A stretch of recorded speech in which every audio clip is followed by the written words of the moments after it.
Salute, salute, salute, salute, ATP. It's your boy Claymore Rain, that ATP Combat Media Show. Shout out to all my subscribers. This is the first time tapping into the content. I do encourage you and invite you to go ahead and subscribe. Hit that bell icon so you're getting all these alerts when this content drops. Ryan Garcia's B sample comes back, guys. I don't know how many of you guys are surprised or not. I can't say that I can join you guys if you are surprised in that feeling. But look, a lot of people were waiting on this result to come back before they passed any final judgment or made any decisions in their mind on how this should be handled, or how seriously they should take the accusations, the allegations that a lot of people would like to call allegations in him taking Ostarine.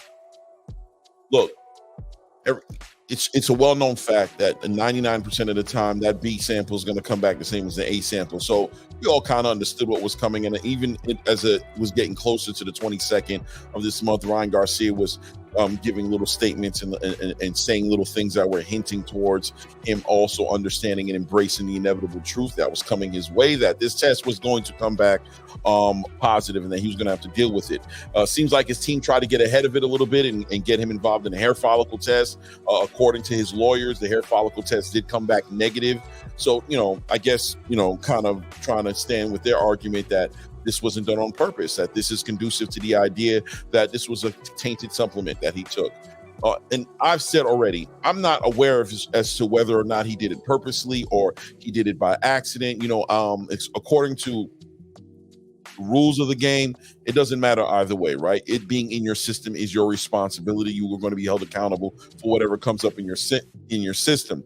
Now, a lot of people also want to push out the narrative of how small the amount was, that it was only like 6 grams, 6 nanograms or something like that. And you need like 20 to 30 grams of it per day for it to actually render some sort of effective results on you, right? Enhancing properties to actually enhance strength, speed, muscles, muscle building, weight loss, whatever it is, whatever angle that somebody would use this for, that basically putting the argument out there that Ryan Garcia just didn't put enough of that in his system to get any type of enhancement. And look, I'm willing to go with that. I'm willing to accept that. That could definitely be true. I don't want to say that I know for certain that Ryan Garcia did it for whatever his reasons were. I think for me, the most important thing is that the sport be clean, right? It doesn't change what happened to Devin Haney that night. Maybe some perspective for Devin Haney and his team as far as how effective Ryan Garcia's power was. Maybe that helps, bring back a lot of their confidence again in a space where maybe they had lost a lot of confidence, because it was almost a one-sided affair. I mean, when you look at the actual exchanges as to how Devin Haney looked at the end of that fight in comparison to how Ryan Garcia looked at the end of that fight, maybe some confidence will build from off of this. For me personally, I think the biggest thing that I had to push back on, that I saw happening in the space, was this complete dismissal of the allegations, of the results, of the science, of the way Ryan Garcia was acting towards the build-up to this fight, towards being in the fight and after the fight, his family, the way they were discrediting the WADA system, the whole entire testing system, discrediting content creators across the space who were just speaking on and giving news and relevant to the facts, to the science that was actually put out there. Either way, it doesn't matter at this point, right? How do we move forward from here? Well, I guess at this point, the New York State Athletic Commission is going to go ahead and render a decision as to how they want to approach this. Ryan Garcia has to prove that it was a tainted supplement that got him in trouble. So I'm sure he has doctors and people of that nature going over the supplements that he took during the actual build up to this fight to find out where this Ostarine came from. I'm assuming that if they find it was one of the supplements, that will make a difference on how the judgment is passed on him as to whether or not he's suspended for 2 years, 3 years, 4 years, whether how much he's fined.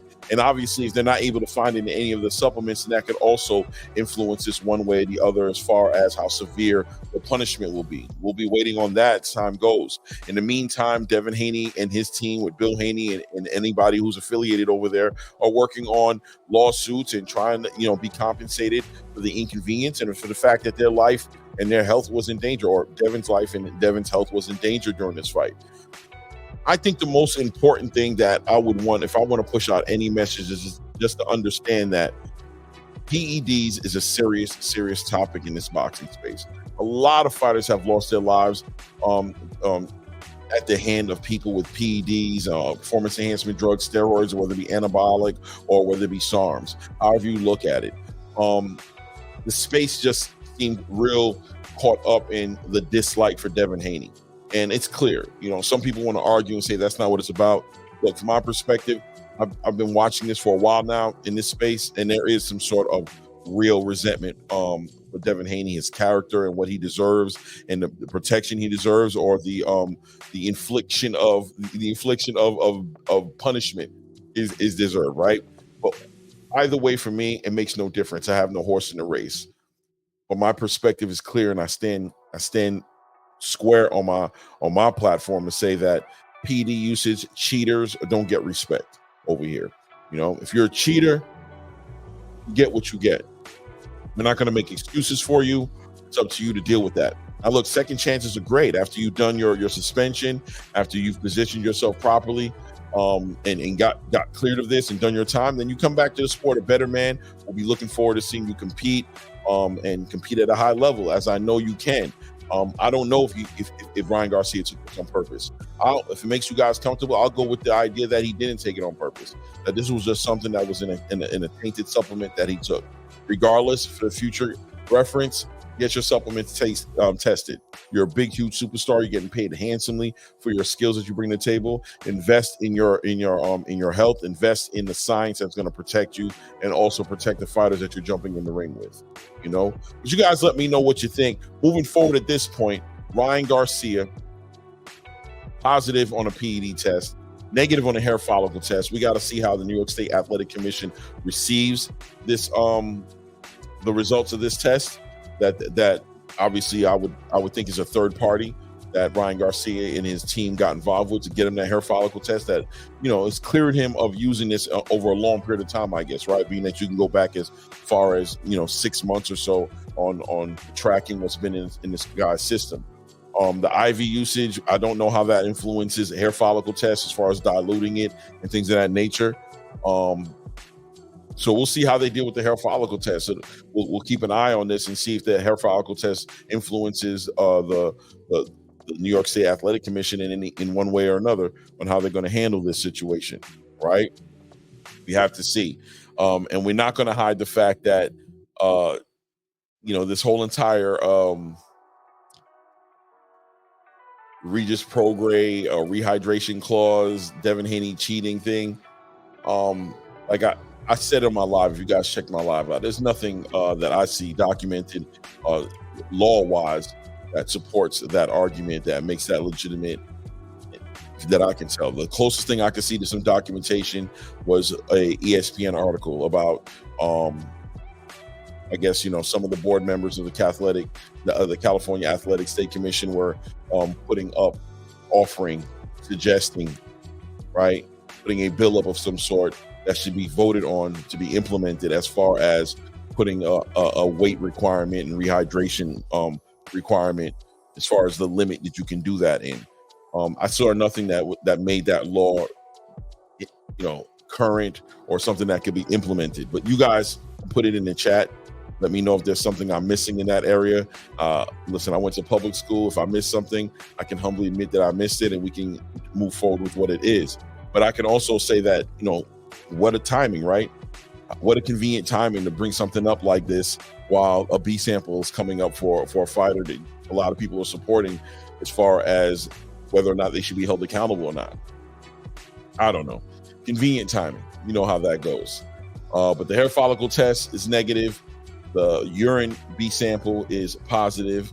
Ryan Garcia is attempting to submit the hair follicle test and also make an argument that it was tainted supplements. Let's see how the New York State Athletic Commission looks at it and what they move forward with the information that they have so far. Or maybe they're waiting for more information. But until then, it's your boy Claymore Rain. This is the ATP Combat Media Show. Guys, remember, subscribe. Remember, when we hit 1,000 subscribers, we're going to be doing a cash giveaway. Have a lot of fun. Let's get this channel monetized where it needs to be. Make sure you hit your bell icon so you're getting all your alerts when this content is dropping. And at this point, Until the next time we speak, it's your boy Rain. Have a great one. Yeah.